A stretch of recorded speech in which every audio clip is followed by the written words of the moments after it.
back to another edition of the Warrior Walkthrough. I'm your host, Nicole Fasciano, alongside Brooke, Alessi, and we can't wait to dive into everything from Merrimack College athletics to national sports coverage. Let's get right into it. To start things off, here's a Warrior Sports Report with Bailey Parks, which will give you the latest updates on our sports teams between men and women's hockey, swimming, and basketball. She has a lot to cover, so let's send it right over. I'm Bailey Parks, back with another Warrior Sports Report. Women's hockey faced off against the UNH Wildcats for their third time this season at Lala Arena this past Friday. The Warriors came out hot against the Cats when Ali Qualley scored within minutes of the start of the first period. The first period ended with Merrimack leading the Cats 1-0. In the second period, the Cats were able to tie it up and pulled ahead of the Warriors in the third, scoring their second and final goal. It was a battle for both teams. The Warriors put up a good fight, but unfortunately just could not pull out the win against the Cats. The final score was UNH 2 and Merrimack 1. Warriors women's track and field competed in the John Thomas Terrier Classic at Boston University. Ava Mahoney, a sophomore who competes in the 3,000-meter race, just missed setting a new school record for the Warriors in the mile, running a 5-minute 9.94 seconds, and the current school record is 5 minutes 9.80 seconds. And I'm sure Mahoney will break that record in no time. Samantha LaPetrie had a personal best in the indoor 800-meter with a time of 2 minutes 18.42 seconds, moving her up to third in Merrimack's entire history for this event. Women's basketball had an impressive win against the Bryant Bulldogs, defeating the Bulldogs 92-55. This was one of the best games the Warriors have played, with their overall shooting percentage at 51.4%. Mason Kimball, a grad student for the Warriors, led the team in scoring with 19 points, and she had 5 rebounds. Not far behind Kimball, Kate Major, a senior, ended the game with 17 points. Another Warrior, Tanisha Brown, also had 17 points, and Carla Blajou had one of her best games with 14 points.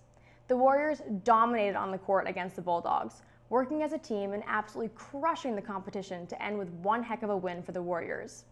We here at MCTV are wishing the best of luck to all Merrimack athletic teams playing this weekend. I'm Bailey Parks, and this has been your Warrior Sports Report. I'll see you when I see ya. Thanks, Bailey. Next up, we're going to send it over to one of MCTV's newest additions, Maddie, who's going to bring us the latest sports news on the national level and, more specifically, what's been going on with our Boston sports teams. Maddie? To start things off, former New England Patriot and 7-time Super Bowl champ Tom Brady announced his retirement from the NFL on Tuesday morning. In an Instagram post, Brady thanked his fellow Tampa Bay Buccaneer teammates, coaches, and family.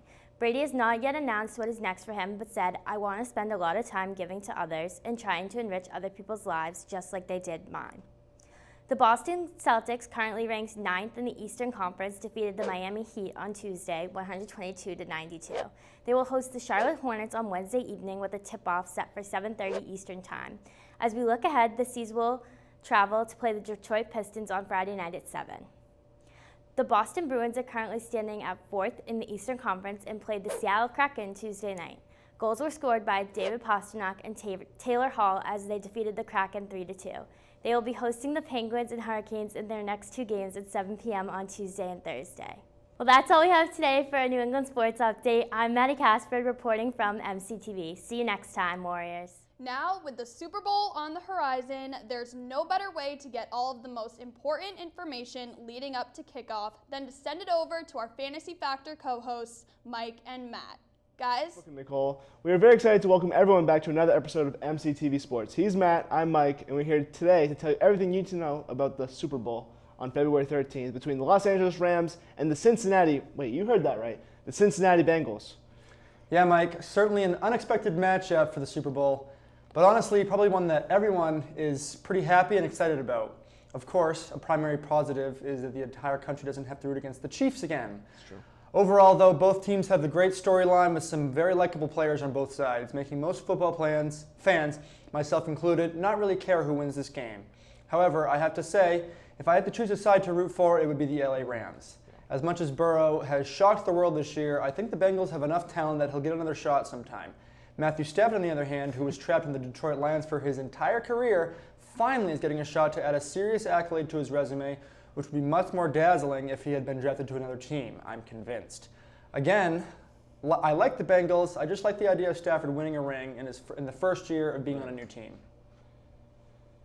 I gotta say, Matt, after just now getting over the disappointment of the Browns not making the playoffs once again, of course, I'm very excited for the Super Bowl. So on one hand, you have Joe Cool and the underdog Bengals who have been defying the odds week after week. And on the other, you have the Matt Stafford-led Rams who have seemingly become the contenders that they're supposed to be when they signed them in the offseason. So I must say, for more than one reason, I'm rooting for the Rams because the Bengals, divisional rivals of the Browns, they can't win. So I am rooting for the Rams to be hoisting that Lombardi trophy within the next 2 weeks. With that being said, Matt, let's transition to each team's road to the Super Bowl. I'll get things started with the Rams. So LA finished the season with a record of 12-5 and were the champions of the NFC West, ending up as the 4th seed in the NFC. The Rams opened up the playoffs against the Arizona Cardinals, divisional rival, and man, was it ugly. The Rams' defense made Kyler Murray look way shorter than 5'10", forcing 2 interceptions, combined with Matthew Stafford's 3 touchdowns. The Rams won in dominating fashion, 34-11. The next 2 games proved to be much closer, with the Rams barely surviving an almost legendary Tom Brady comeback. And a week later in the NFC Championship game, it came down to a final drive. Luckily for the Rams, Jimmy G choked, and in the process probably lost his job. Anyway, I'll throw things to you, Matt. Let's hear about the Bengals. The Bengals have had, in my opinion, a much tougher road than the Rams have, although you could probably make the same argument on the other side. Beating the Raiders was to be expected probably for the Bengals, but then facing arguably the 2 best teams in the AFC, the Titans and the Chiefs, back-to-back and lasting till the game-winning kick both times was a statement for sure. Not to mention, Burrow was sacked 9 times against the Titans and still won the game. The Rams, on the other hand, like you've said, have had some tough games as well. Beating the Bucs was a big feat, as well as their 30-11 shutdown of the once undefeated Arizona Cardinals about halfway through the season. Yeah. The 49ers certainly put up a fight, but not enough, as the Rams eventually shut them down. So, I mean, the Bengals have no doubt had an incredible season. Remember, at the beginning, they were projected to win 6 games. Obviously, as we know, they have far exceeded expectations and now have a chance to bring the city of Cincinnati its first ever Super Bowl. However, maybe not as great a chance as many of us think, thanks to the city of Cincinnati. Cincinnati Public Schools announced, and I quote, "We have canceled school to celebrate what we believe will be our city's first ever Super Bowl victory." Matt, I know you're a big superstition guy, but even this makes me think the Bengals are doomed. Like, you just can't do that. You just can't do that. It's your team's first Super Bowl appearance since the 80s, and 2 weeks before the game, you're canceling school so you can celebrate said victory. You can't do that. So for that reason, and the fact that I think the Rams are just better, and I believe Matt Stafford's paid his dues, it's time for him to win. I got the Rams in a close one. I also think the Rams will end up winning this game. As superstitious as I am, understand how I'm at war with myself right now, because the fact that Tim the Tap Man, this gaming streamer, has been wrong 7 out of 7 times, and he picked the Rams to win, makes me really think that he's a jinx. The fact that he picks the Rams lowers my confidence. However, I think Burrow will face a lot of the game under a pressure yet again, similar to the Titans game. Aaron Donald, Leonard Floyd, Von Miller and company will certainly put the Bengals O-line to work. The difference here between this and the Titans game is how much better the Rams secondary is, as well as the Rams offense. Tannehill threw 3 picks against the Bengals in that game and only put up 16 points. Burrow played extraordinarily well, being sacked 9 times, but 19 points is not a ton, especially when Jalen Ramsey is going to be covering your number 1 receiving threat, Jamar Chase. I think on paper the Rams are a better team and should win this game. I'd like to see them win. With all these jinxes and the Bengals underdog mentality driving them every game, it could go either way, and I'm super excited to see. Now, Matt, let's shift from on-the-field play to another important aspect of the spectacle that is the Super Bowl, the halftime show. In other words, the only reason my mom watches the Super Bowl every year. I think this year's lineup of Eminem, Snoop, Dre, Mary, and Kendrick has potential to be an all-time great performance. I think the last halftime show I was this excited for was the Black Eyed Peas way back in 2011. So needless to say, I'm very excited for this one. Yeah, Mike, we can't forget about the reason some people even watch the Super Bowl at all, the halftime show and the ads. We've gotten some previews to some of the ads, but we can't figure out what they'll be yet, of course. Like you said, though, the halftime show has a stacked cast: Dre, Kendrick, Eminem, Mary J. Blige, and Snoop D-O-double-G. I'm pumped to see what this crew puts together in LA. But for now, that's all the time we have today. Thank you guys for watching. Now let's send it back to Nicole and Brooke in the studio.